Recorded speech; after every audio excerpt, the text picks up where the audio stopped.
সকালবেলায় দুর্গন্ধ পেয়ে স্থানীয়রা পঞ্চম মহানন্দা সেতুর কাছে গেলে আচমকাই দেখতে পান জলে ভাসছে মৃতদেহ।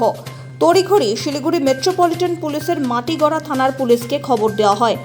ঘটনার খবর পেয়ে পুলিশ এসে মৃতদেহ উদ্ধার করে ময়না তদন্তের জন্য উত্তরবঙ্গ মেডিকেল কলেজ ও হাসপাতালে পাঠায়।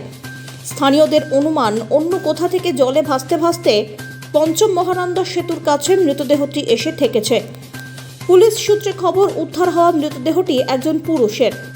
অবশ্য মৃত ব্যক্তির নাম পরিচয় এখনো পর্যন্ত জানা যায়নি। তবে ঠিক কী কারণে এই মৃত্যু, কোথা থেকে দেহটি ভেসে আসলো তা জানতে তদন্তে নেমেছে শিলিগুড়ি মেট্রোপলিটন পুলিশ।